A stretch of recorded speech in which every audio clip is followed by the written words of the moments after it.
Isso aqui é surreal. Eu vou mostrar pra você agora. Gente, aconteceu o impossível e impossível. Isso nunca tinha acontecido antes. Eu vou te mostrar agora o que foi revelado. Você descreveu aí toda essa movimentação interna para tentar achar uma solução para essa crise, que é uma crise institucional, embora não devesse ser uma crise institucional. É uma crise localizada em 2 ministros. Por que vira uma crise institucional? Porque todos os ministros resolvem dar a mão para o cara que está se afundando para tentar salvar.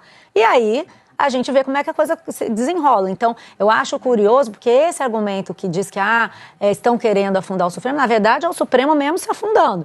Não tem nada aí, é responsabilidade externa. E aí é por isso que eu estava pensando nisso que você falou, que o Fachin disse com todas as palavras, inclusive no discurso dele. Se nós não nos autocontermos, nem sei se é assim contivermos, né? Se nós não nos contivermos, outro poder, um poder externo fará. Eu acho que nós estamos justamente na hora de definir se o Supremo vai fazer algum gesto ou não, ao invés de ficar cobrando, né? Aí cobra do governo para me ajudar aqui a resolver o controle da Polícia Federal, reclama da CPI. Sim, e o que o Supremo vai fazer a respeito disso? Para controlar a si próprio, para dar uma resposta para a sociedade. Na verdade, se trata disso. Você pode resolver a CPI, você pode até nem ter a CPI.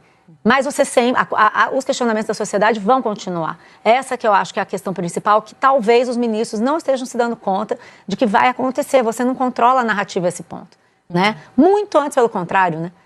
Hoje, diante de todas as denúncias, fica difícil você controlar o que vai ser dito, o que não vai, e fica difícil controlar o que vai vir à tona. Já passamos desse ponto. Então, acho que os ministros estão com um problema de avaliação do cenário político, realmente. O André Mendonça tem uma carta na manga para viabilizar já a delação do Daniel Vorcaro. Eu vou te contar agora qual é. Bom, o fato é o seguinte, muita gente fala, delação de chefe de organização criminosa não pode. Pode, é mentira, fake news. Só não tem os mesmos benefícios porque um chefe de organização não pode delatar para cima, porque ele é o chefe, só para baixo. Então os benefícios não são os mesmos, mas pode. Segunda coisa, muita gente diz, ele é o chefe, então ele não vai delatar. Quem disse que ele é o chefe?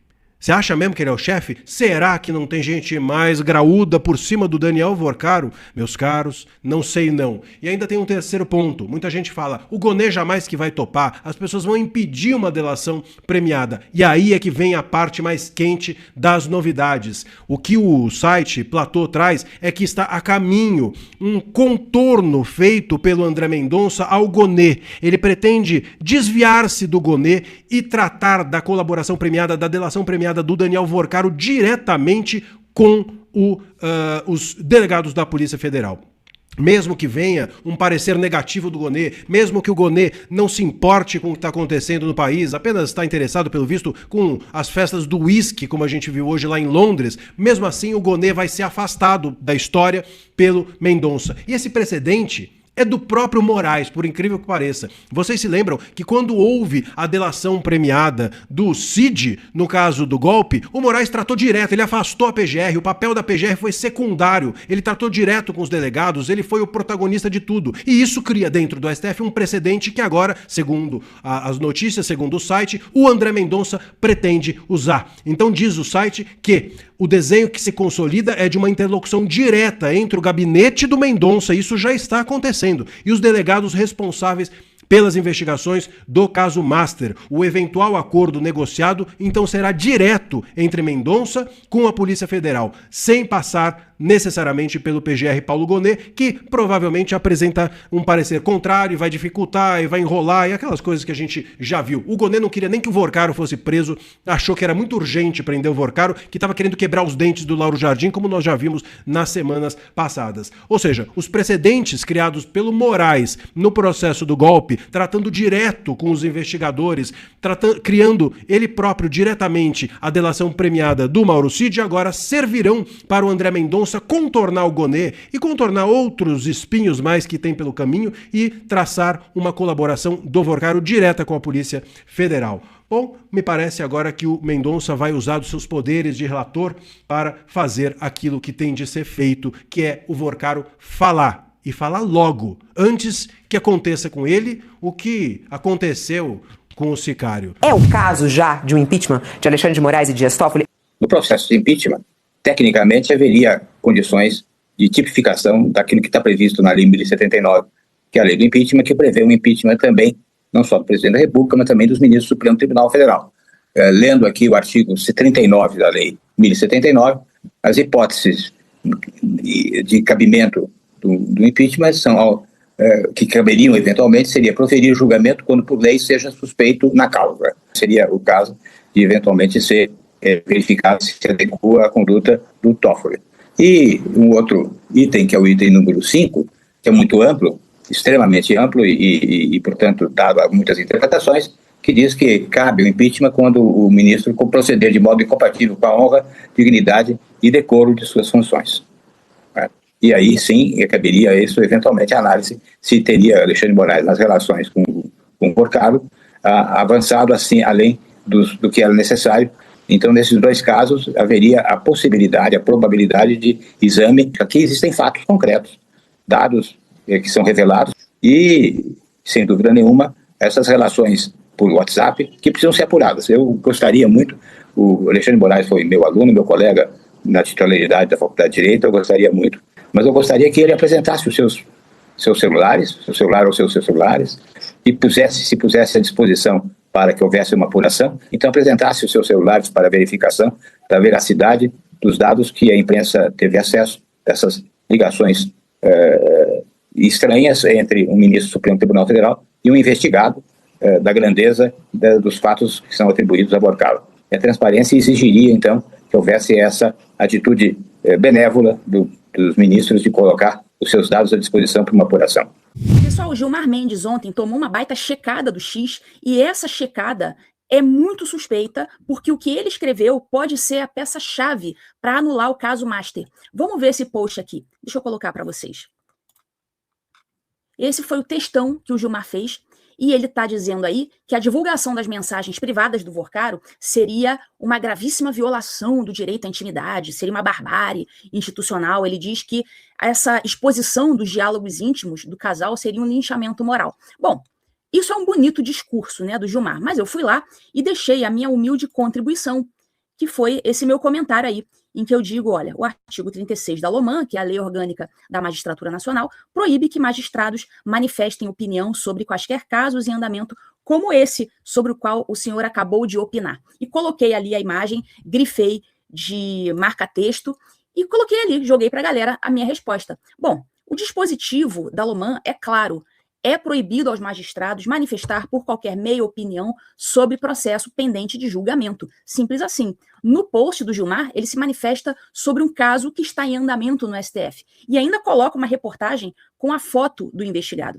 Essa minha resposta aí, como vocês podem ver, ela foi mais curtida pelos internautas do que o próprio post do Gilmar. Né? Enquanto o post original do Gilmar tem agora 8.000 curtidas, a minha resposta está com 21.000 curtidas. A regra no X é a seguinte, sempre que uma resposta tem mais likes do que o post original, isso significa que o post original é muito ruim. Pois bem, pegaram essa informação aí que eu larguei lá na resposta e fizeram uma nota da comunidade usando os mesmos termos. Tá aqui, vocês podem ver. Né? Nota da comunidade, para quem não sabe, é aquele sistema de checagem colaborativa do X. E a nota colocou o Gilmar no lugar dele. E percebam, o Gilmar é presidente da segunda turma do STF, que é exatamente o colegiado que na próxima sexta-feira vai decidir se mantém ou se derruba a prisão do Porcaro, que foi decretada pelo ministro André Mendonça. Ou seja, o ministro Gilmar saiu publicamente para defender a privacidade de um investigado que ele mesmo vai julgar em questão de dias. Isso está muito longe, pessoal, de ser uma mera liberdade de expressão, liberdade de opinião. Isso aí é, no mínimo, uma sinalização pública sobre como ele pensa o caso, ou seja, ele está antecipando uma decisão.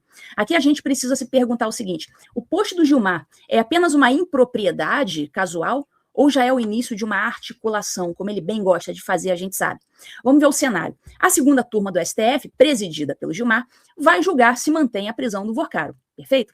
Além do Gilmar, integram a segunda turma os ministros Fux, que em reunião reservada defendeu Toffoli e disse que ele tem fé pública, e também integra o Nunes Marques, que, segundo reportagens, já fez duras críticas à atuação da Polícia Federal nas investigações. Ou seja, 3 dos 5 ministros da segunda turma já deram sinais, em algum momento, de simpatia à tese de que as investigações estariam sendo conduzidas de forma irregular. Se a turma não referendar a prisão do Vorcaro ou declarar que provas foram obtidas de forma ilícita, abre-se, então, uma porta perigosa, que é a nulidade de todo o processo. E se o processo for anulado, os problemas do Toffoli e do Moraes também vão sumir junto. Né? A gente sabe que os erros do Gilmar são sempre dolosos, ele erra com intenção de errar. Por isso a gente tem que levar a sério o que ele disse, e mais do que isso, compreender a ameaça que o que ele disse representa nesse momento. Para o Gilmar, o regular funcionamento das instituições significa impunidade dele e dos colegas dele de tribunal. Para ele, barbárie institucional é expor a vida privada de um sujeito que aparentemente pagou muito bem a pelo menos 2 dos colegas dele de STF.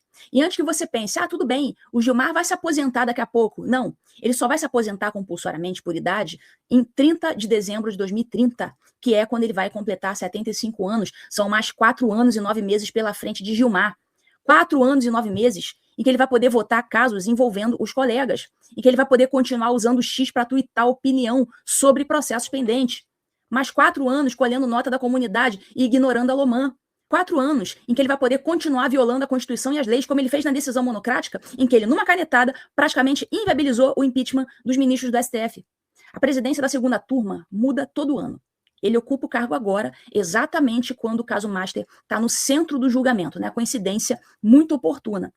Pessoal, o Brasil está diante de uma crise institucional séria. A gente tem um banqueiro preso, uma investigação que revelou contatos suspeitos entre o investigado e ministros do Supremo, e um terceiro ministro que, agora ignorando a Lomã, vai às redes sociais defender a privacidade desse mesmo investigado dias antes de julgá-lo.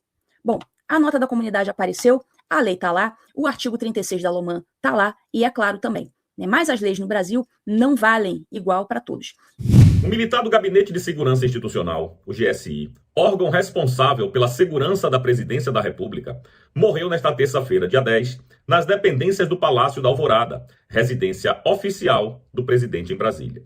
A ocorrência aconteceu na área de entrada de serviço do Palácio, local utilizado por servidores e equipe de apoio que trabalham no complexo presidencial. De acordo com informações divulgadas pelo próprio GSI, há indícios de que o agente teria tirado a própria vida durante o serviço. O órgão confirmou a morte em nota oficial e informou que o inquérito policial militar será aberto para investigar as circunstâncias do caso. A morte chamou a atenção por ocorrer em uma das áreas mais protegidas do país, já que o Palácio da Alvorada faz parte do sistema de segurança presidencial. O GSI é responsável justamente por garantir a proteção do presidente da República, do vice e das instalações do governo federal. Apesar da confirmação do ocorrido, poucos detalhes sobre o caso foram divulgados até o momento. As autoridades afirmam que a investigação interna deverá esclarecer o que aconteceu e se houve outros fatores envolvidos na morte do militar. O episódio reacende discussões sobre acontecimentos pouco esclarecidos no Brasil. Em diferentes casos recentes, mortes ligadas a episódios sensíveis acabam cercadas de dúvidas e com poucas informações divulgadas ao público. Um exemplo citado por críticos é o caso do sicário, ligado ao empresário e banqueiro Daniel Vorcaro, cuja morte também gerou questionamentos e até hoje se tem poucas informações públicas sobre o seu velório ou enterro. Na verdade, as informações que a gente tem é a data, hora e local do enterro do Vorcário, mas até o momento não se tem uma única foto, um único vídeo.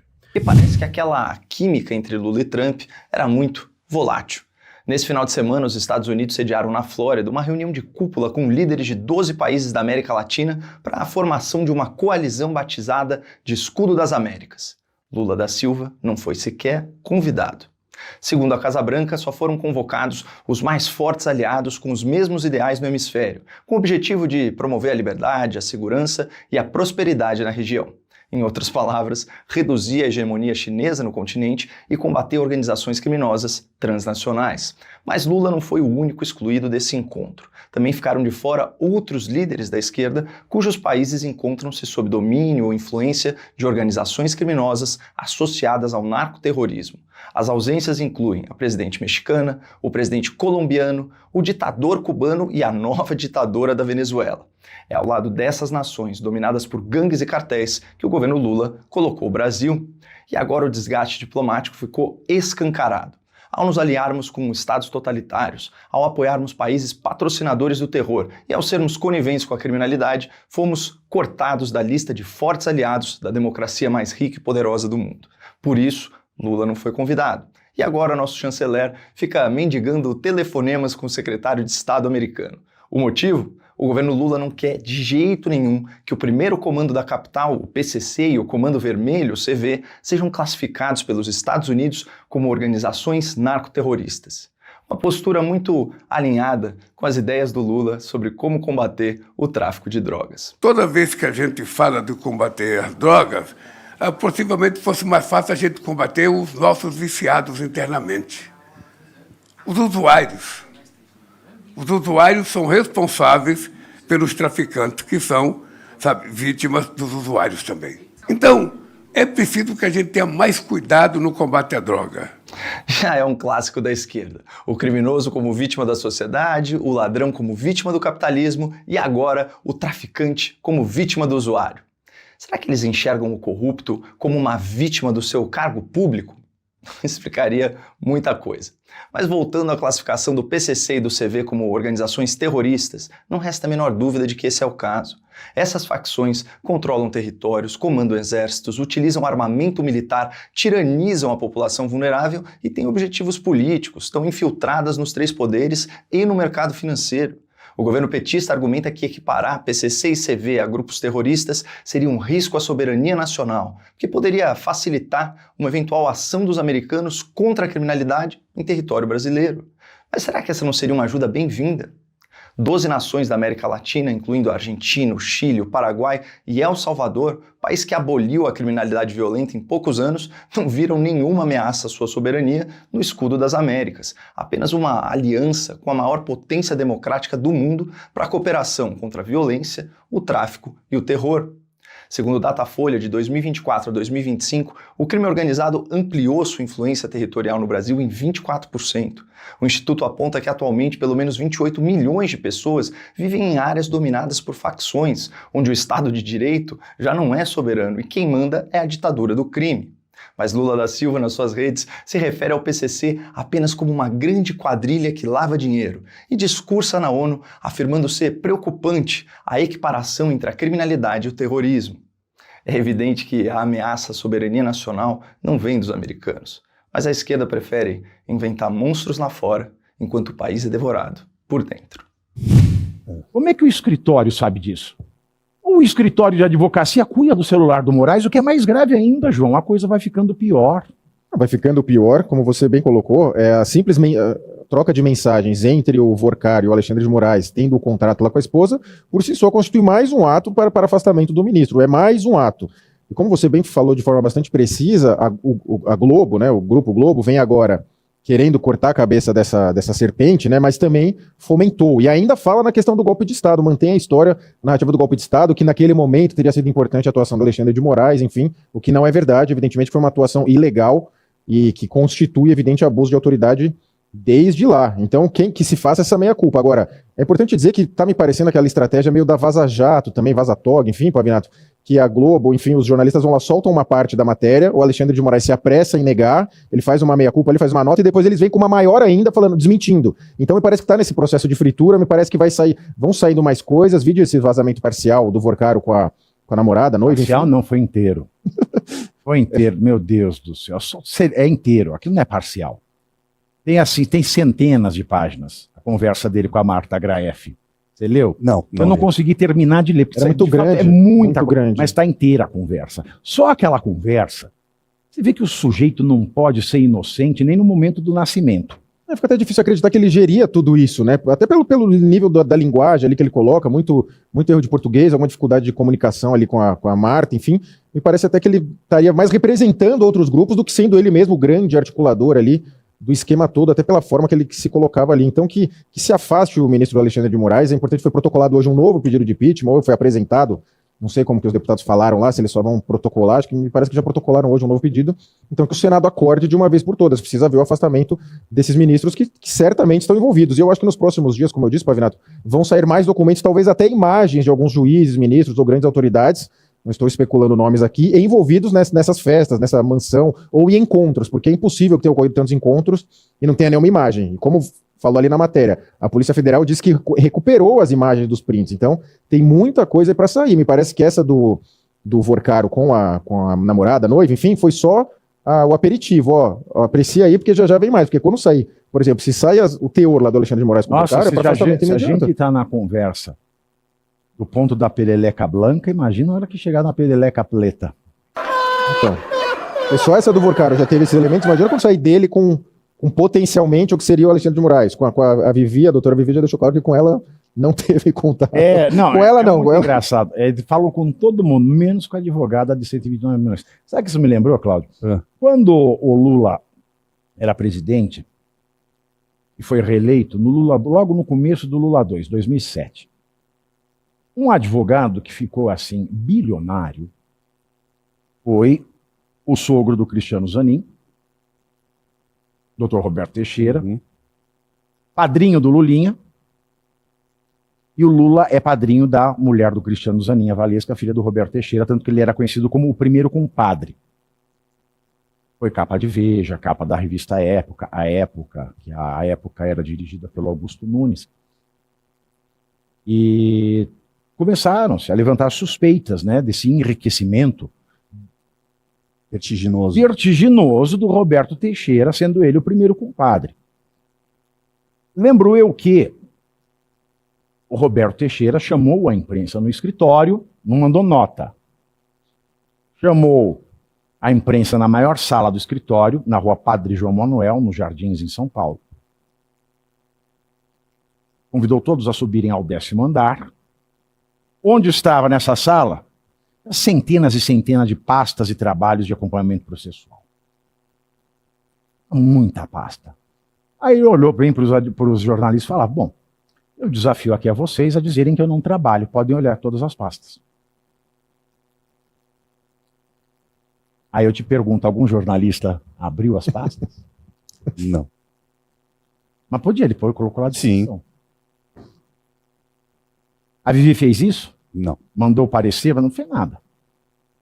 Mas o Roberto nem Teixeira... o contrato e nem os pareceres, né? Porque se os jornalistas ali no Roberto Teixeira, em 2007, dessem a sorte de pegar uma pasta, abrir e ver que era pasta de papel em branco, aí eles tinham matéria para falar: agora já prescreveu tudo isso aí, eu posso contar. Mas nem isso ela fez.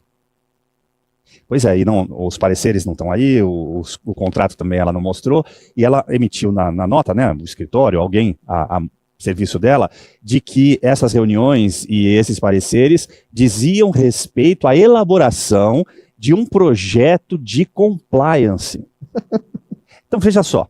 Explica o que é compliance, porque eu não sei. Compliance é comprometimento, né? É você seguir à risca, com muito rigor, o que determinada empresa a qual você vai prestar serviço impõe a você, com transparência, com, como é que a gente fala? Na verdade não é nem comprometimento, né? É adequação de tudo que você faz e as suas condutas, tendo transparência, ética, moral, para que você não fira nenhum dever, nenhuma missão da empresa a qual você vai prestar serviço. Isso se refere ao Banco Central.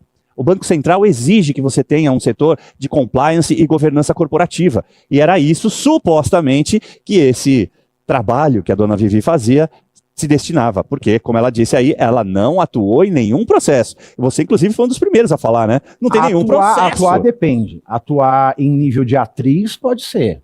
Volta. O indivíduo faz de conta, do physique do role, né? Ela interpreta a advogada, aí ela atuou como advogada. Essas conduções recentes ela não estava também, né? Como advogada dele. Lembra que ele teve uma oitiva na Polícia Federal? Ele só trocava mensagem com o marido e com ela nada. Ela não acompanhou a oitiva na Polícia Federal, ela não fez nada. Ela nem sabe, ela ia fazer o que ela não sabe? Pelo menos acompanhar, né? Cumprir o contrato, né, Pavinato? Mas enfim. Agora, chama bastante atenção, como você está falando. O Vorcaro, ele é um sujeito, ele é um gentleman, desses cavalheiros que não se fazem mais. Tanto ele respeita o Moraes, e ele falava, ao invés de falar com a mulher dele direto, ele para não ter nem nada, né? Com o marido, para não ter problema nenhum. Entendi. Entendeu? Entendi. Agora captei essa mensagem. Essa mulher deve ser também uma coisa assim, você chegar perto, não vou cair no... E loura, porque o Vorcaro gosta de loura, né? todas, né? Ele tem essa fama. É a futura, né? Ela tem essa fama E a de futura papa mulher. loura. E gastava dinheiro, hein? 222 milhões numa festa. Bom, eu acho que a loura que ele mais gastou foi a mulher do Moraes. Acho que não teve uma loura que ele tenha gastado mais do que a mulher do Moraes. não, a festa que ele fez supostamente de noivado com a Marta Graeve custou 222 milhões de reais. Mas daí foi pra ele e ela. É, então pra eles dois. Então tá, ainda tá. 220, Entendi. 110, a mulher do Moraes tá na frente. Tá na frente. Eu disse isso hoje, Pavinato, eu vou falar aqui pra você.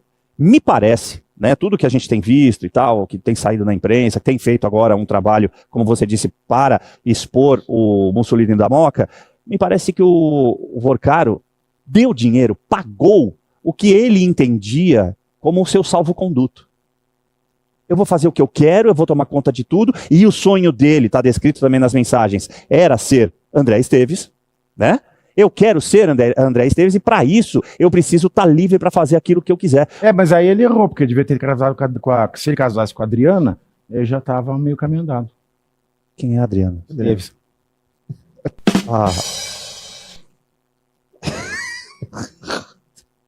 Eu entendi até o fio da meada, mas eu entendi. A atriz Adriana Esteves, tá bom.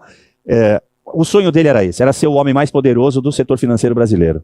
Só que começou, infelizmente, ou felizmente para nós, de um jeito totalmente errado, totalmente enviesado, e agora está sendo exposto, e junto com ele as entranhas do poder da República. E todos os três poderes estão envolvidos. E a gente começa a ver desdobramentos, né, atitudes como a do Alcolumbre e outras tantas lá em Brasília, que mostram que todos estão temendo o que o Vorcaro possa dizer em uma provável delação. Agora, uma coisa eu posso dizer com toda certeza, Pavinato, me colocando no lugar dele, inclusive. Imagina viver nababescamente, dessa maneira. Essa festa de 222 milhões na Itália é algo inimaginável. É cinematográfico. Ele usou, inclusive, para falar em cinematografia, ele usou um dos locais em que foi filmado o Poderoso Chefão, um castelo maravilhoso. Ele viveu tão nababescamente que passar uma semana numa cela de 6 metros quadrados, numa cama de concreto com um colchãozinho fininho assim, e onde você não tem uma televisão, não tem nada para ele passar o tempo, e a privada é um buraco de concreto no chão, eu te diria que ele não vai aguentar muito tempo e logo a gente vai ter uma delação. Agora as coisas vão começar a ficar mais curiosas. Como o Pedro tá falando, né, que não é para esconder algumas coisas, acho que o Andreas ouviu. Quase chegando nas partes boas mesmo, que é como do clima no Supremo, o Andreas vai falar o seguinte, né? Pelo direito xandônico, Moraes destruiu provas e teria algo a esconder. Eu acho importante continuar batendo nessa tecla, sabe? Pegar as próprias falas do cara e defesas dele enquanto juiz e usar contra ele mesmo. Muito blá blá blá, muitas notas truncadas, com negativas de alcance limitado, em que os não ditos se impõem. E para o que se usou até a Secretaria de Comunicação do Supremo para catimbar, Dom Pedro III não nega que falara com o Paquito no dia que ele foi preso. Realmente ele não negou. Por que ele falava com o Paquito no dia que o banqueiro seria preso? Segundo o direito xandônico, qual critério sentenciador Xandão aplicaria a Moraes, tendo o ministro apagado as respostas a Vorcaro? Aspas. O ato de apagar dados do celular também indica uma consciência sobre a ilegalidade dos atos praticados pelo agente, na medida que, se o indivíduo tivesse plena convicção de sua inocência, não teria motivos para eliminar registros que poderiam confirmar sua versão dos fatos. A destruição de provas nesse contexto reforça a percepção de que havia algo a esconder. Assim escreveu Xandexon para condenar Débora do Batom. Pelo direito xandônico, Dom Pedro III destruiu provas e teria algo a esconder. Em vez de puxar a carta super-trunfo, a que interdita o debate, do 8 de janeiro permanente, a do se criticar o golpe vem, tudo tornado ataque ao Supremo Salvador da Pátria, seria agora o momento, sempre sob a lógica investida do Código Xandônico, de Dom Pedro III apresentar o que respondeu ao Paquito para lhe rechaçar o assédio. Para que Vorcaro? Por que Vorcaro tratava com Dom Pedro III no dia em que seria preso, não sendo o ministro, um de seus advogados? Pois é, né? Por que Paquito tratava com Dom Pedro III no dia em que seria preso, sabedor o banqueiro, em função de sua milícia ter violado o sistema da PF, de que existiu um inquérito na Justiça Federal do Distrito Federal e talvez de que medidas cautelares contra si já haviam sido autorizadas? Conseguiu notícia bloquear? Cobrou Paquito a um ministro do Supremo. O dono do Master tinha milhões de razões para acreditar que aquele que bloqueara o Twitter no Brasil poderia ajudá-lo a bloquear qualquer coisa. Não jogavam vôlei. Esqueça-se o conteúdo das mensagens de Vorcaro a Moraes, conforme divulgado pela Malu Gaspar, material extraído e prestado pela Polícia Federal. Finjamos que não foi Dom Pedro III que Vorcaro pressionou sobre conseguir bloquear. Beleza. Vamos esquecer disso. Por que então Dom Pedro III, não lhe sendo advogado, falava com o Paquito no dia que o banqueiro seria preso? Vamos esquecer o conteúdo das mensagens. O que vocês conversavam e por quê? Era amigo? Por que amigo? Esqueça-se que conversaram naquele dia 17. Esquece o dia. Ele não negou o dia. Por que conversavam? Por que conversaria um ministro do Supremo e o Paquito? Eram amigos? Esquece o dia, data, conteúdo. O simples ato de conversar via WhatsApp, trocando mensagens de visualização única. Esqueça-se também a existência do contrato de 130 milhões. Enfim. O que eles tratavam, nessa conversa? Esquece do conteúdo. Conversavam do quê? Por que de visualização única? Qual era o conteúdo da conversa? Polícia Federal suspeita de crime financeiro e avança sobre resort ligado a Toffoli com quebras de sigilo. A PF suspeita de crimes financeiros em fundos ligados ao Tayayá, do qual a empresa da família de Toffoli foi sócia, e pretende avançar nas investigações com análise de quebra de sigilo e identificação de eventuais irregularidades. O companheiro Toffoli não é investigado pela PF, mas a expectativa na corporação de que transações relacionadas a ele e sua família apareçam entre os dados coletados. Pronto. Estamos chegando na parte da PF. Vamos juntar agora algumas informações, de pouquinho em pouquinho. Primeiro, a turma da CNN fala o seguinte: profusão de notas oficiais expõe crise no Supremo. Nos últimos dias, bateram o martelo. Comentamos isso ontem, inclusive. Estamos diante da maior crise já vista na história da Suprema Corte Brasileira e o caso de Dom Pedro III é pior do que o do Toffoli. Aqui a turma da CNN só vem para confirmar. A quantidade de notas oficiais divulgadas pelo Supremo sobre o caso do Master expõe uma crise sem precedentes entre os ministros da Corte. Segundo o analista de política Matheus Teixeira, durante os bastidores CNN desta segunda, já foram emitidas 13 notas oficiais por Dom Pedro III Dias Toffoli para explicar suas relações com o Master, o que demonstra a gravidade e a tipicidade da situação.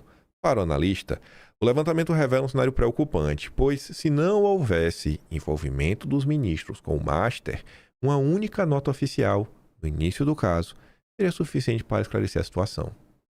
Caso não houvesse a crise, uma notinha no início bastava, né? Dizendo que eles não tiveram nenhuma relação com o Paquito. Pronto, estava resolvido.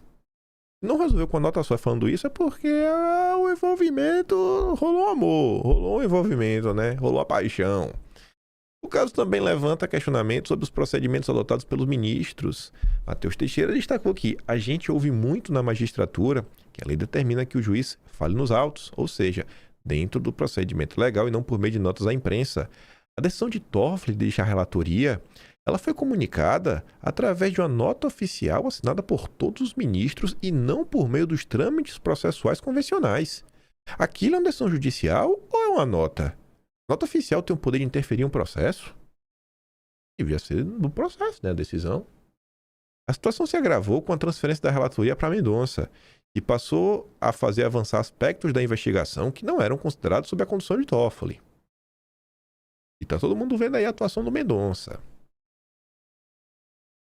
Valor econômico, Grupo Globo, caso Master. Ministro vem episódio com Moraes mais grave que o de Toffoli e cita um clima péssimo no Supremo. Requerimento do Supremo, consultados em reserva pelo Valor Econômico, falaram com pelo menos 3, se eu não me engano, colocaram a corte de vez no centro de uma crise e ampliaram questionamentos em relação à atuação dos ministros. E fala do Toffoli, Moraes e Mendonça. Uma ala no Supremo contesta o suposto poder de Mendonça. Adivinha que ala é essa? Adivinha! De acordo com esses ministros, Mendonça não teria o estofo como outros integrantes do tribunal, entre eles o que agora é alvo de críticas. Adivinha que ala é essa, né? Será que é a ala do Cássio? Do Fux? Ah, Gilmar Mendes, Toffoli, Alexandre de Moraes, Flávio Dino, essa lá de vocês tá demais, viu? Também afirmaram que Mendonça não tem habilidade política, nem influência da corte para dentro. Ele é ministro, né? Ele só tá seguindo a lei. Ele não precisa de habilidade política, não. Ninguém quer política nesse momento. O povo só quer que a lei seja cumprida. Relaxa aí, vocês. Essa posição é compartilhada por interlocutores do Paulo Gonet, o parceiro do Xandexon. O Mendonça... O Mendonça tem que orar muito, viu? O Mendonça tem que orar muito, amigo. Muito. Para ser protegido por Deus mesmo, nesse caso. Não andar de avião, né? Não andar de avião. Não andar de carro também. Fique em casa, num bunker, sabe? Bota pra alguém provar comida primeiro. Pelo teu bem, Mendonça. A situação do Pedro III é mais grave. Ele diz o seguinte, né? Integrantes do Supremo afirmam que a reportagem que cita ele amplia um novo tipo de crise, que não é motivada por decisões, mas pela conta individual de ministros. Um dos integrantes da corte consultados fez um paralelo entre o que ocorre na corte e suspeitas até então mais comuns contra parlamentares. Segundo ele, o Supremo nos últimos anos foi o mais estável dos poderes e conseguiu se manter assim mesmo em período de crises. Foi super estável. A avaliação é que as críticas ao tribunal geralmente tinham relação com decisões consideradas polêmicas ou com ordens que desagradavam a um determinado grupo político, os bolsonaristas, e só. Agora, diz, condutas de colegas estariam levantando dúvidas sobre a rigidez de magistrados e, por consequência, fragilizando toda a corte. Um segundo ministro tem uma visão semelhante, já falou com dois. Ele diz que é preciso cautela quanto ao episódio envolvendo Dom Pedro III e Toffoli. No entanto, considera episódios que envolvem supostas relações devidas ou muito mal. Outro magistrado, ou seja, é o terceiro, diz que o país está totalmente caótico e que nunca viu coisa igual. Segundo ele, entre os poderes havia sobrado apenas o Supremo com estabilidade. Agora, no entanto, a corte também se encontra em mau estado. Parte das críticas, diz, se deu por conta de virtudes do tribunal. Sim, o tribunal é bom demais, né? O brasileiro adora reclamar do que é bom. Enquanto outras são por conta de defeitos. O clima péssimo, conclui, pode afetar até a eleição deste ano, que tem tudo para ser violenta e radicalizada. O importante interlocutor de um dos ministros, ou seja, o quarto ministro que está falando com a nota, considera o episódio de Dom Pedro III mais grave que o de Toffoli. Ele colocou as situações em perspectiva da seguinte forma. As revelações sobre a relação da família de Toffoli com o Master teriam se dado em um momento em que a atuação do banco ainda era legal. Lá atrás, né, em tese. Já as supostas mensagens de Dom Pedro III indicam a possibilidade que um dos fortes ministros do Supremo conversava com regularidade com o Paquito, possivelmente sobre procedimentos em curso contra o banqueiro. Aí junto com a Daniela Lima, essa aqui realmente é porta-voz do Supremo. Meteu logo 5h30 da manhã, o ministro falou, ó, bota na segunda-feira de manhã que é para pautar o dia. Ministros criticam condução do Master e veem caso no campo do imponderável. Veja que a ala política, junto do Gonet, estão reclamando do Mendonça. A manchete da Daniela Lima já é uma crítica ao Mendonça e o texto dela também. Integrantes do Supremo que acompanham à distância o caos instalado na corte pelo andamento do inquérito, enfim, têm criticado a condução do caso, cujo desfecho agora atestam estar no terreno do imponderável. Eles não sabem o que pode acontecer. Aí, pessoal, os caras não sabem nem o que pode acontecer, estão chateados com o Mendonça. Aí coloque essa perspectiva da esposa de Dom Pedro III, que estava calada esse tempo todo, se sentir motivada a colocar o marido em maus lençóis, negando que ela conversou com o Paquito, ela podia nem responder, e explicando o contrato que também não ajuda, só atrapalharia. Parece que estão com medo do Mendonça.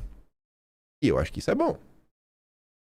Com 2 de seus integrantes já alvejados pelos dados levantados com o Paquito até aqui, ninguém esconde mais a preocupação sobre os impactos do caso na imagem da corte como um todo e na trajetória de algum dos seus principais ministros, como Dom Pedro III.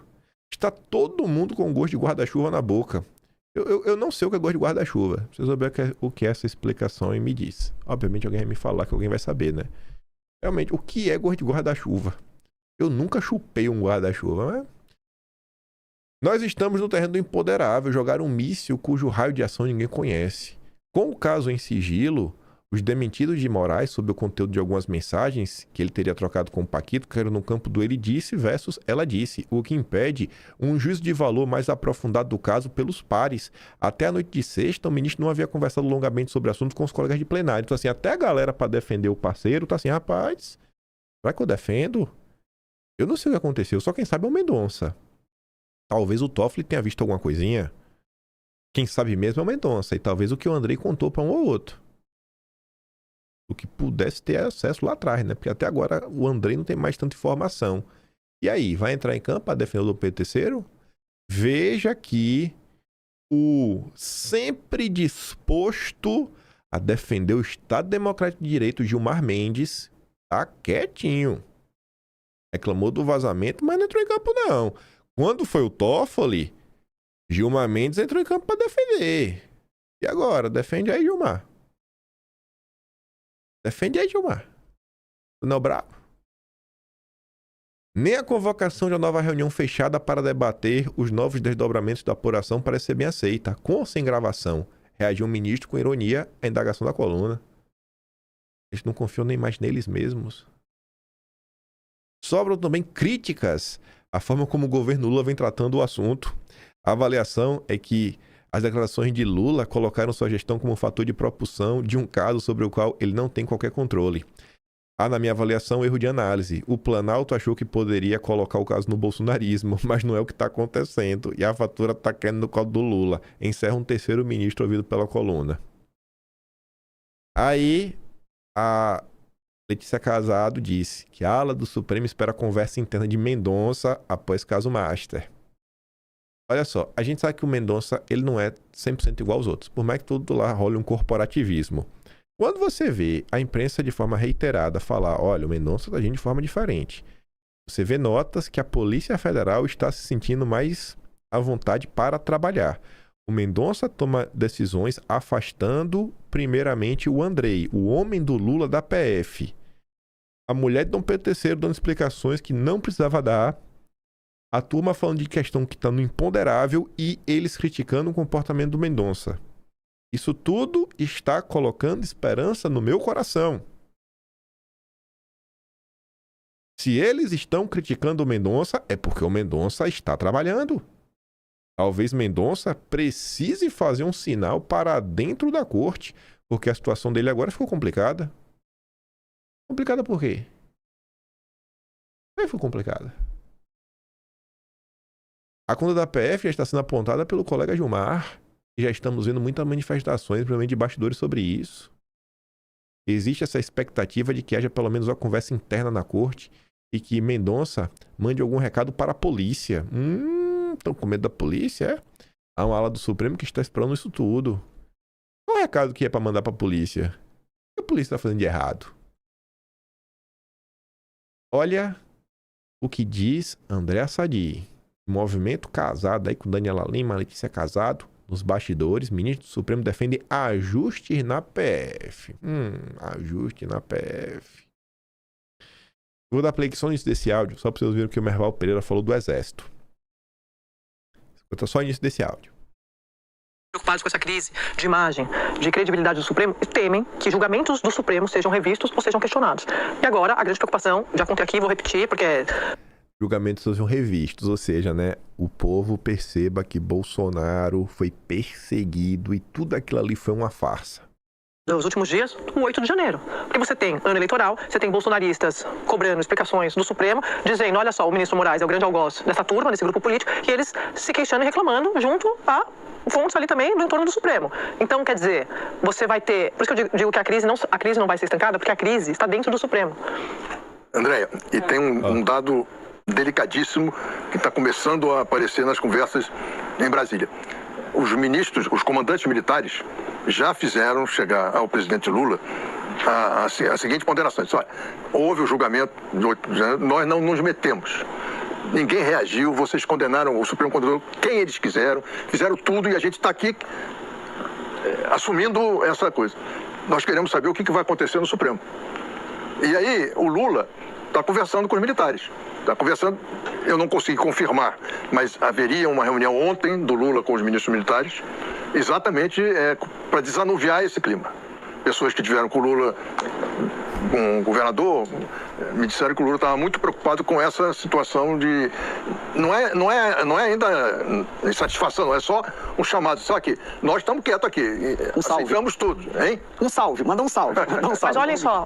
Salve, tá gostoso. Mas a galera tá chateada com a polícia. Aí, intriga master na PF. Bastidor do nosso companheiro Escostegui. A retomada das investigações do caso do Banco Master sob a condução do Mendonça consolidou a permanência do inquérito na Coordenação de Inquéritos em Tribunais Superiores da Polícia Federal, que é uma diretoria ligada a combate à corrupção, que é a SINC. Está lá no núcleo da SINC da PF. É esse núcleo que vem tocando o caso do Master sob os cuidados do Mendonça. Essa decisão do Mendonça contraria o padrão de distribuição de investigações adotado na atual gestão da PF. Segundo duas fontes da PF, ouvidas pelo bastidor, na gestão de Andrei, o homem do Lula, da PFL, que é a Polícia Federal do Lula, casos consideráveis sensíveis, como o do Banco Master, envolve autoridades, costumam ser conduzidos pela Diretoria de Inteligência Policial, que é o DIP. Manda pro DIP. Esta vez, porém, a investigação está longe da área de inteligência. Não foi pro DIP. É a equipe de elite do Lula. De acordo com relatos de policiais federais, ao menos 3 fatores justificariam a manutenção do sistema do Master na DIP, né? A elite do Lula. Primeiro, a citação direta ao Toffoli, a Dom Pedro III, o risco de tentativa de cooptação de servidores devido ao alto poder de financeiros investigados e a exposição dos delegados responsáveis pela apuração por decisões de Toffoli que saíam do curso normal das investigações. Só teria um fator para o Mendonça não levar para o DIP, para a área de elite do regime, que é o quê? Afastar o caso das mãos de policiais próximos a Alexandre de Moraes. Logo após assumir a relatoria do caso, Mendonça tomou uma decisão que alterou a dinâmica interna da investigação. Proibiu que delegados compartilhem informações sigilosas, até mesmo com seus superiores hierárquicos. Os delegados devem falar com o próprio ministro. Na prática, Mendonça reduz a circulação de dados sensíveis dentro da própria PF. Em primeiro plano, limita o fluxo de informações para a própria DIP. A DIP não vai receber informações. Finalmente recebe dados mínimos para subsidiar análise de inteligência e investigações de grande repercussão e com muitos atores políticos. Em segundo plano, o Mendonça restringiu o acesso ao próprio Andrei, o homem do Lula. A preocupação sobre vazamentos internos decorre em parte da proximidade de Dom Pedro III e ao menos 3 delegados da DIP, construída ao longo dos inquéritos das fake news e da tentativa de golpe. Esse vínculo ganhou novo capítulo recentemente quando Dom Pedro III convidou o delegado Fábio Schor, responsável pela investigação que levou ao indiciamento de Bolsonaro, para atuar em seu gabinete. A ida gerou estranhamento entre os delegados que acham que Schor deveria submergir após o término de um inquérito tão ruidoso no qual foi muito exposto.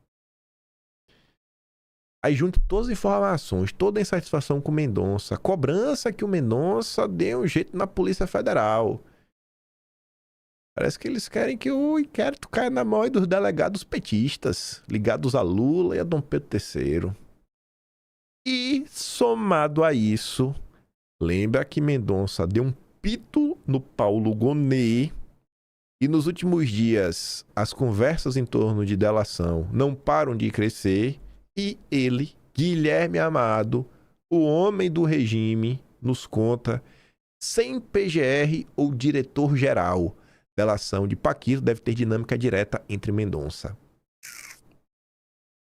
Acho que Mendonça sabe muito bem quem é o Andrei, sabe muito bem que Andrei é o homem do Lula, é o homem do regime e que o Paulo Gonet não dá, né? A eventual delação do Paquito deve seguir um caminho um pouco usual, de acordo com quem acompanha de perto o caso. Ela todo caso, Mendonça poderá decidir homologar um eventual acordo negociado diretamente com delegados da PF mesmo que Paulo Gonet apresente um parecer contrário. Na prática, isso significaria apenas consolidar uma dinâmica que já se vem desenhando desde que Mendonça assumiu a relatoria. Na avaliação dessas fontes, o PGR acabou relegando a um papel secundário no inquérito. Não dá pra contar com o Gonet. Essa aqui foi a notícia que eu bati o olho aqui e falei, pera que eu tenho que ler isso daqui. Rapaz... Esse caso realmente está entrando no campo do imponderável, viu? Como dizem os ministros do Supremo. Tá maravilhoso. O Mendonça tem nas suas mãos a chance de entrar para a história e salvar o Brasil. Salve o Brasil, André Mendonça. Salve o Brasil, André Mendonça. Ontem, lá na Globo News, naquele bate-boca ali que tava Merval, Sadi e tudo mais, depois apareceu a Malu Gaspar. É um negócio assim que é absurdo. Tem a ver também com a Polícia Federal. O Alan fala muito bem dizendo o seguinte, né? Eles acreditam que teve um bolsonarismo que fez algo que apenas o Supremo fez o tempo todo. E a Tsuki fala, esse é o problema desses cortes e falas. Em um único movimento, Malu Gaspar demonstra a hipocrisia do Supremo, que é o alvo do momento, ao mesmo tempo que ela reforça no imaginário das pessoas a narrativa de que Bolsonaro interferiu na Polícia Federal. Olha o que ela disse. O Andrei Rodrigues e botar um diretor da Polícia Federal amigo ou que se dobre aos interesses do Supremo, é esse o acordo? Eu não estou entendendo, então. É isso. Não então é o bolsonarismo com a arroba do Supremo. É o que o bolsonarismo falava com a arroba do Supremo. É só trocar. Quem tem vontade de fazer isso. Quando o Bolsonaro queria mandar na Polícia Federal, era golpismo. Agora o Supremo quer mandar na Polícia Federal, chama como? É muito complicado isso, porque nós estamos falando de uma instituição querendo mandar na outra instituição, porque não está contente com o avanço do trabalho correto que aquela instituição está fazendo. Então não dá para entender o que o Supremo quer. O Supremo quer continuar. Dá para entender o que o Supremo quer? Óbvio que dá para entender. Dá para entender que eles querem ficar pairar acima de tudo e de todos. Mas isso não é possível numa democracia. A gente só está colocando aqui, para explicar para o assinante, Tá colocando nada, Sadi. Você tá passando pano. Você tá defendendo que tinha que colocar o Andrei no circuito. Você é defensora do regime. Mas enfim, né? O Bolsonaro... Quando que o bolsonarismo comandou a Polícia Federal? Eu quis fazer isso daí, velho. É um absurdo, sabe? A gente é muito desonesta. Mas pelo menos ela mostra a hipocrisia do que tá acontecendo, confirmando as outras informações, né? Esse é o recado que eles querem que o Mendonça dê pra PF. Enfim, né? Rapaz, que Deus bote a mão no Mendonça, viu? O Mendonça deveria escrever uma carta. Eu não nasci pra ser Teori Zavascki. Além dessas confusões, ontem rolou uma reuniãozinha da OAB com o nosso lindo Edson Fachin. Aquele bigode dele é maravilhoso, né? Muito mais bonito que o meu. Lá no CNJ. Aí o Fachin diz que está atento aos fatos e que nada ficará sob o tapete. Pronto. Fachin está desfavorável aí à moda da direita, né? De varrer as coisas para debaixo do tapete. A declaração com reunião fechada, com o representante da AB, né? Aí tinha como pauta 3 temas. Primeiro, a preocupação de setores do AB com as denúncias envolvendo o caso do Master, a situação do inquérito das fake news e a demanda da advocacia para que seja possível voltar a realizar sustentações orais pessoalmente durante julgamentos, porque tá feia a situação, sabe? O Supremo destruiu o judiciário do Brasil. Aí tá ali, né, o Beto Simonetti. O AB quer se reunir com Dom Pedro III para discutir fim do inquérito das fake news. É. Agora vai. Confia. Agora vai. Agora vai. Ele vai lá, vai pedir por favor. Ô, Xandexon, por favor, termina esse inquérito, pelo amor de Deus, vai. Agora, ele tá debaixo dos holofotes, é agora que ele vai? Oh, meu Deus do céu. Ah, meu Deus, me engana que eu gosto, Beto Simonetti, me engana que eu gosto. A turma do Metrópolis trouxe aqui essa informação que é curiosa, né? No passado, esse tipo de coisa não acontecia, que é a união de pessoas do setor contra o que vem acontecendo. A ordem de Dom Pedro III APF provoca a reação de delegados do Sindifisco. Um grupo de 45 presidentes e delegados de delegacias sindicais do Sindifisco Nacional divulgou na tarde dessa segunda um manifesto em favor do prendão na Fisco Kleber Cabral, alvo do inquérito aí, né, em torno da Receita. O manifesto defende Kleber e diz que a investigação terminada por Dom Pedro III, devido a declarações do chefe do Nafisco, levanta preocupação institucional quanto à liberdade de expressão e a segurança jurídica na atuação dos auditores fiscais, porque o Kleber só fez dar entrevistas. É importante as pessoas se levantarem. Eu não sabia onde colocar isso daqui. Eu achei que lá atrás, na Daniela Lima, ia quebrar o ritmo ao falar da PF. Mas isso aqui tem tudo a ver com o final da fala da Daniela Lima, quando ela diz que o Supremo está insatisfeito com Lula, porque o Lula achou que ia conseguir colocar na conta do bolsonarismo, mas não está colando. Até porque é impossível de colar um escândalo e falar que o bolsonarismo e o Supremo estão do mesmo lado, sendo que são arqui-inimigos. E aí o Caio Junqueira vai falar sobre isso. Bom, a tentativa, William, é de vincular o escândalo à direita. Até agora infrutífero. Até agora não conseguiram, porque a ideia lá atrás sempre foi essa, né? Quando a gente lia, inclusive, os mais alinhados ali ao governo, eles colocavam muito que o caso Massa iria pegar o Centrão. O caso pega o Centrão. Pega a direita. Mas esses personagens que são pegos no Centrão e na direita até agora, eles não são candidatos a presidente, como o presidente Lula que recebeu Daniel Vercaro 5 vezes, cujo ministro da Justiça, o filho, tinha contrato com o Daniel Vercaro, cujo ex-ministro da Fazenda era consultor do Daniel Vercaro, cujo ministro que ele indicou para o Supremo Tribunal Federal era o advogado do PT, o Dias Toffoli, cujo principal aliado do governo no Supremo é o Alexandre de Moraes, que também está diretamente envolvido. Então pega mais. O governo ensaia esse discurso de dizer que que é um caso da direita, que o problema focal é do Daniel Vercaro com a direita. Agora, não tem conseguido neutralizar o envolvimento dos seus com o Master, e nesse cenário do Flávio Bolsonaro empatando, que está deixando o governo tudo extremamente tenso, né, com essa situação. Pois é, né? Não tá colando, irmão. Duas coisinhas pra fechar. Vorcar a reclamação sobre Rueda. Antes de ser preso, Paquito andou reclamando do Rueda, disse a interlocutores que o Prêmio da União Brasil não cumpriu alguns acordos feitos com ele. Resta saber qual o interesse do Lauro Jardim passar esse recado para o Rueda e para o mercado financeiro de que o Paquito estaria chateado com o Rueda. E o Batoré está trabalhando. Batoré esvazia Senado em meio a rolo compressor do Master e pressão para prorrogar a CPI do INSS.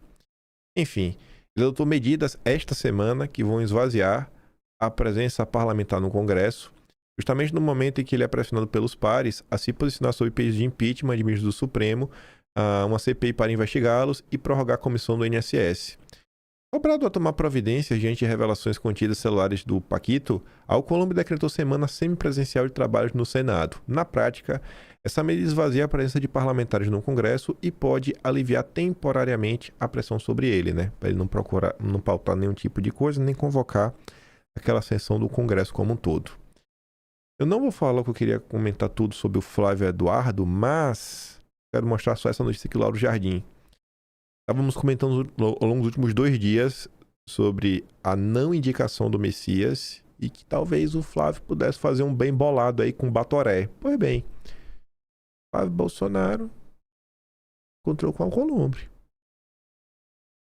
O fato do conteúdo da reunião até agora não ser tornado público, vamos ver como é que vai ser o dia de hoje. Se o conteúdo dessa reunião não for tornado público, com certeza foi uma boa reunião. Com certeza foi uma boa reunião. Eu espero que não seja tornado público. Se for tornado público, sinal que a reunião não deu muitos frutos ou se discutiu coisas que talvez não vão andar pra frente. Mas se realmente se fechou algum acordo, nem o Flávio nem o Alcolumbre vão abrir a boca, né? Segundo o Lauro Jardim, foram algumas horas de conversa. Pra falar do quê? Eu não consigo acreditar que o Flávio estava discutindo sobre os projetos de lei parados no Senado. O Flávio poderia falar da dosimetria. Para libertar, finalmente, as pessoas que estão presas até hoje. Tirando dosimetria, o que mais interessa? Eleição? Não faz muito sentido. Agora, nomeações de cargos que dependem do Senado. Eu achei que pode ter tido uma conversa boa, viu? Batoré, meu amigo Batoré. Vamos fazer um bem bolado, cara. Se eu ganhar eleição aí, a gente vai fazer aqui uma coisa nem tanto pra cá, nem tanto pra lá, sabe? Só pra gente não colocar os petistas, dar uma despetizada no país. Dá uma aliviada aí no teu lado. Eu espero que não vá. Se não vazar, é porque isso aqui gerou frutos. E o Lauro Jardim diz que assessores de Lula garantem, né? Que essa semana deve rolar, não passaria, um encontro de Lula com o Batoré, que estão bem meio brigados. E também para comentar uma notícia extra, que é o seguinte: o Conselho de Trump, próximo a Eduardo, deve ir ao Brasil de olho nas eleições. Obrigado, Eduardo Bolsonaro. O Darren vai via São Paulo a Brasília. Inclusive, uma das agendas é com Flávio Bolsonaro. Também tem compromissos ligados ao processo eleitoral brasileiro. A informação foi confirmada por fontes ligadas ao Dudu. O objetivo do Darren seria entender como funciona o sistema eleitoral. Acho que o objetivo é passar o recado, irmão. Não vem procurar gracinha esse ano, viu? Não vem repetir o que vocês fizeram em 2022. Não é o governo Biden. Ele também vai tratar de decisões judiciais que determinaram o bloqueio de perfis em redes sociais no âmbito dos inquéritos, né, sobre fake news e milícias digitais. E deve ter uma ampla agenda com o TSE para falar, ó, não apronta, viu? Não apronta. E como vai ser o Cássio e o Mendonça, eu acho que não vai... Eu acho que vai dar ruim pro Lula, viu? Vai dar ruim pro Lula, não vai conseguir... O Lula não vai ter a ajuda que ele teve lá atrás. Ou talvez não, né? Ou talvez a situação do Master já destrambelhou tanto que a galera perdeu a vergonha e vai meter os pés pelas mãos sem medo de ser feliz. Quem sabe a gente fala mais aí sobre Flávio e tudo mais, algumas confusões que rolaram nas últimas horas. Lulinha. Sem tempo pro Lulinha, viu? Me perdoa aí, sem tempo pro Lulinha, tanta coisa pra fazer. Não dá, Lulinha. Eu nem vou prometer fazer um vídeo extra que eu não sei. Vai que dê tempo a gente falar do Lulinha em algum momento aí. E o caso do Banco Master deixar, mas o Master é o Brasil, né? Não tem como não falar desse caso tão belo, tão bonito, com tantas nuances. Ai. Tô feliz esses tempos, sabe? Tá bom, tá gostoso de acompanhar o que acontece no Brasil, sabe? Quando nós não somos os alvos, a coisa fica bacana. Se gosta do meu trabalhinho, quiser ajudar um pouco mais, pode se tornar membro do canal. Tem um botão de valeu, tem um Patreon na descrição e tem o Atlas Brasileiro, kimpai.com/br. E como eu digo, né, diferente do mensalão, da própria Lava Jato, esse caso do Master já está sendo totalmente registrado. Tá lá, mês a mês. Vejo vocês amanhã. Fiquem com aquele grande beijo, abraço. Tamo juntos. Valeu, meus amigos. Fui!